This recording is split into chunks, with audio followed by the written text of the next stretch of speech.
Hey gorgeous, I'm back today, and today we're talking about this question that was asked in one of my Zoom calls in a group coaching container.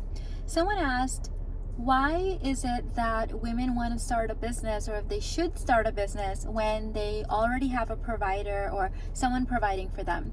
So first and foremost, you absolutely do not need to have your own business. Of course, all of us want different things for our lives, right? We want to have we basically have different desires. Some women desire to be career women, and that's all they want. They just want to be career women. Some women want to be stay-at-home moms, and that's all they want. They just want to be stay-at-home moms. Other women want to be a stay-at-home mom and have some kind of a business for themselves.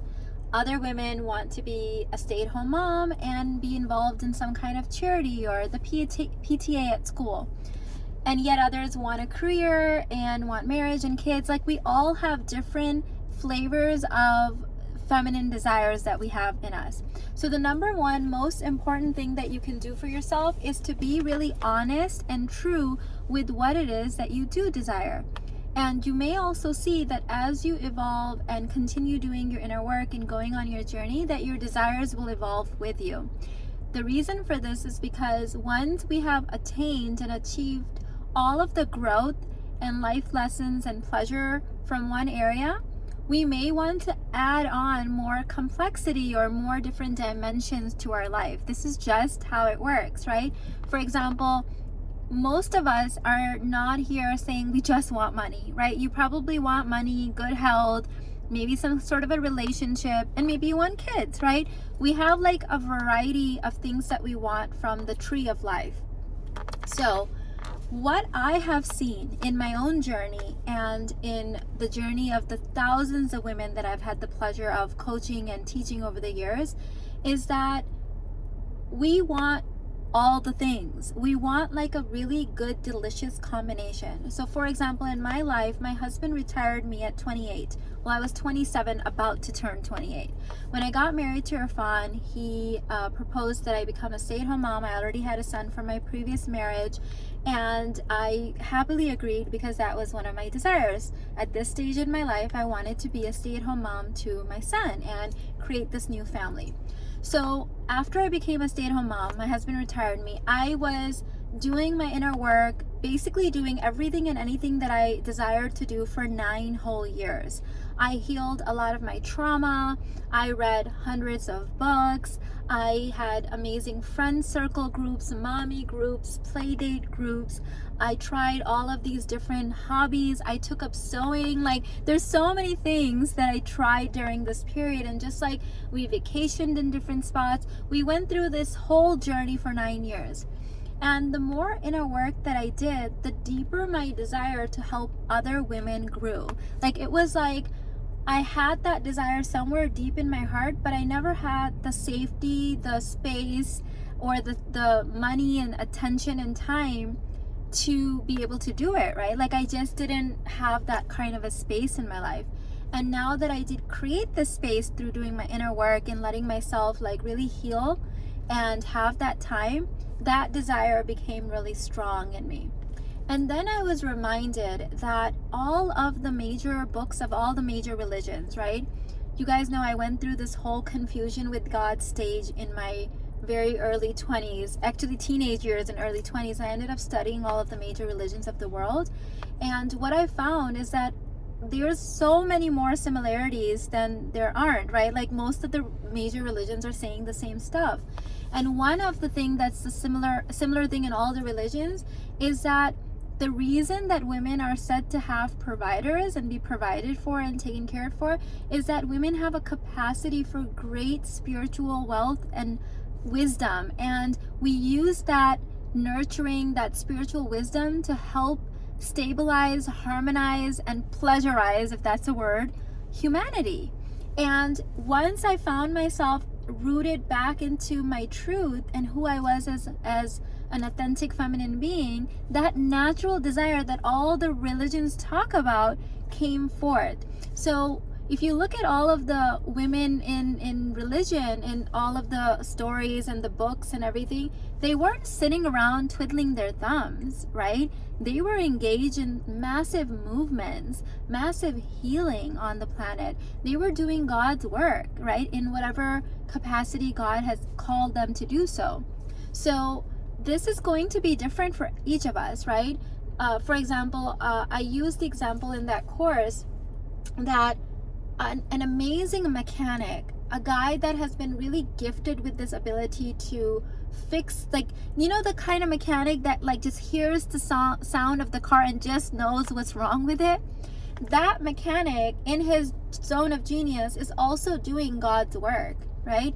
That mechanic enables the priest to make it to the church, the mother to make it to the PTA meeting, right? The doctor to make it to the hospital. That is divine work. So we're not here to say this is God's work and that's not. We're all doing it in the capacity and in the energetic alignment that God has given us in our own deep gifts.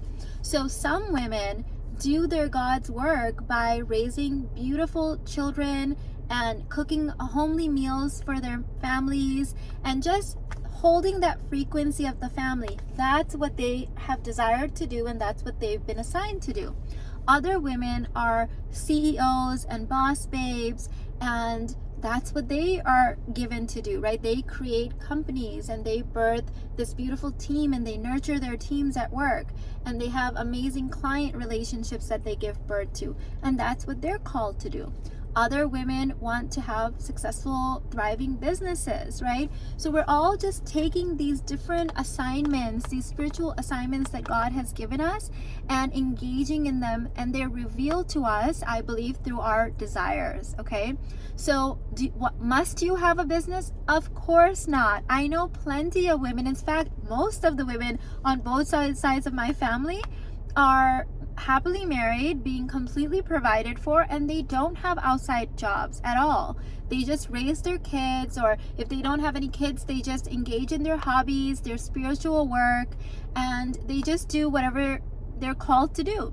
And other women like raise their kids until they're older, and then they may go outside of the house and start a business or a job or something like that. It is totally up to you, okay?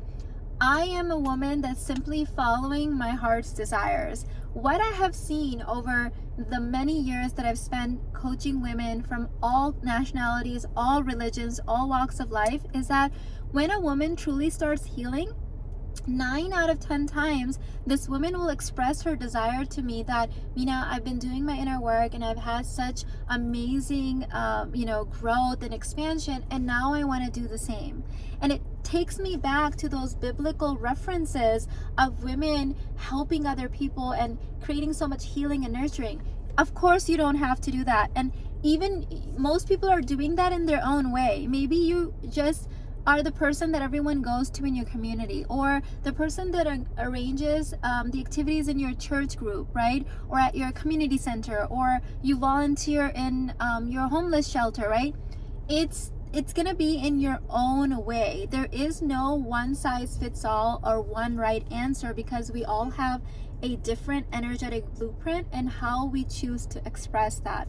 So for me, 9 years of just doing my own inner work and just relishing on being completely provided for in that way was enough to now say, okay, well, how do I give this back? Like, how do I give from my overflow?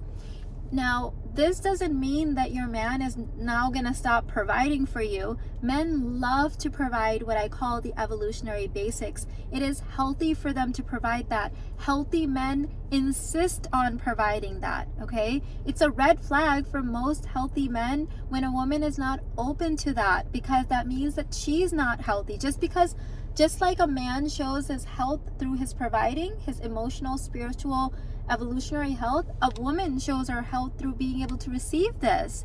So just because you have your own business or career or church group or whatever you're doing doesn't mean he's suddenly going to be like, aha, now you're doing this thing and therefore I'm going to stop providing. That's not how it works. But to answer your question, no, you absolutely do not have to start your own business unless that's the next desire of your heart. And then, of course, I believe you should be following those internal nudgings, because that's where your biggest growth and evolution lies. okay? We're all gonna keep growing. I don't know where my journey is going to take me, right? My husband and I are celebrating our 14-year wedding anniversary next month, and this is just like the skimming the surface of our growth and evolution. So I know that one day I might get a completely different desire in my heart and I might go in that direction. So at the end of the day, the point is your enjoyment, your peace, your evolution, your expansion, and that will take you in different directions